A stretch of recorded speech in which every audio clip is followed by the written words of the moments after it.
You know, I've been sitting on this bench for a long time, longer than some of these defendants have been alive. And in all those years, all those faces, all those cases, all those mornings where someone walks through that door not knowing what's about to happen to them, I've learned one thing above everything else. The truth has a sound to it. You can hear it. It doesn't announce itself. It doesn't come in with fanfare. It comes in quiet, a little shaky sometimes with tears already forming at the edges, but you know it when you hear it every time. The morning Marcus walked into my courtroom, I almost didn't notice him. That's not something I say lightly. I notice everyone. It's a habit I developed years ago. My father, God rest his soul, used to say that the measure of a man is whether he sees the people in front of him. So I always look. But Marcus, he was small, 14 years old, maybe 90 pounds, soaking wet, wearing a blue hoodie that was 2 sizes too big and sneakers that had seen better years. He came in between 2 adults, a woman on his left who I later learned was his aunt, and a public advocate on his right, who looked like he'd rather be anywhere else. The charge was simple enough on paper. A parking violation, unpaid. The car was registered to Marcus's mother. I looked at the paperwork, I looked at the boy. Something didn't line up, and when things don't line up, I ask, "Come on up here, son," I said. He looked at his aunt. She gave him a little nod, "Go ahead." He came forward and stood at the microphone, and I could see his hands were trembling. Not shaking wild, just that fine tremor young people get when they're trying very hard to hold themselves together. "What's your name?"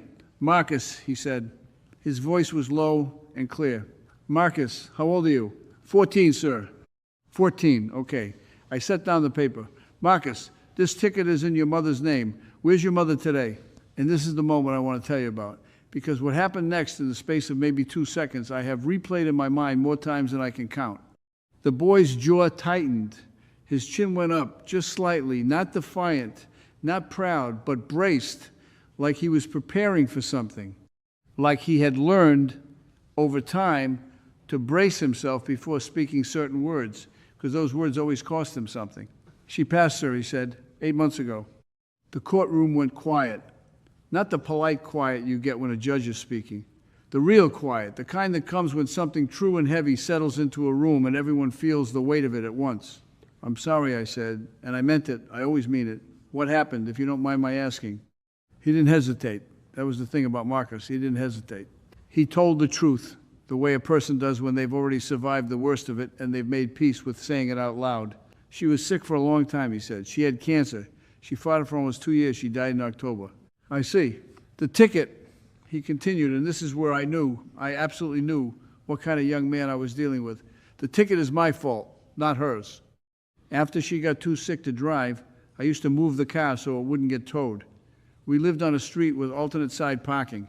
I didn't always get it right. I moved it one day and I parked it in the wrong spot, and that's when the ticket happened." He paused. I should have said something. When my aunt got the notice, I should have told her right away. But I thought maybe it would just go away. It didn't. And then there were more notices, and then it went to warrant, and I just kept hoping it would disappear. It didn't. So here we are. He spread his hands, small hands, a boy's hands, in a gesture that was so adult it caught me off guard. Here we are. He wasn't asking for sympathy. He wasn't performing. He was accounting for himself. I sat back in my chair and I looked at him for a long moment. In my experience, when people come before me with a story, they tell me the version that helps them. That's human nature. I don't fault anyone for it. You're scared. You're embarrassed. You want to come out the other side of this. Okay, so you tell the version that smooths the rough edges. You emphasize the things that make you look good. You leave out the parts that don't. It happens every single day in this room. Marcus did the opposite.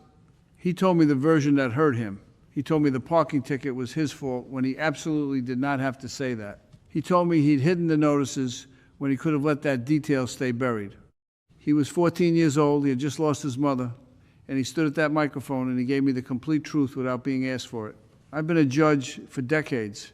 I have seen very few adults do what that boy did. "How are you managing?" I asked. "You and your aunt, how are you doing?" Something shifted in his face then. For the first time, he looked his age. "We're okay," he said, but his voice was quieter now. "It's hard. She works a lot. I try to help. I cook sometimes. I watch my little cousin after school." "Do you miss her?" I asked. And the chin went up again, that same brace, and he said, every day. That was all. Every day. Just 2 words. But they were carrying everything. Every morning he woke up and the loss was new again. Every night he lay in a bed in a house that felt wrong without her in it. Every small, ordinary moment when he turned to say something and remembered every day. I heard a sound from the gallery. When I looked up, there were people crying, not sniffling crying. A woman in the second row had her hand over her mouth. A court officer near the back wall was looking at the ceiling the way men do when they're trying to hold themselves together. My clerk, Maria, who has worked with me for years and has heard thousands of stories, was very carefully not looking at me. I turned back to Marcus. Now, here is something people sometimes misunderstand about this work. They think that when a judge shows mercy, he is bending the rules. They think compassion and law are somehow at odds, that to be moved by a story is to be manipulated by it, that a courtroom should be a cold and impartial machine. I have never believed that. The law is a human institution. It was built by people, for people, and the best version of it has always left room for judgment, not just legal judgment, but human judgment. Marcus had not come in here trying to play me. He had not brought his tragedy as a bargaining chip. In fact, he seemed faintly uncomfortable with the attention, like he wished he could have just resolved this quietly without having to speak his mother's name in front of strangers. He told the truth because it was the right thing to do, full stop. What he deserved in return was to be seen. Marcus, I said, I'm going to dismiss this ticket. He blinked.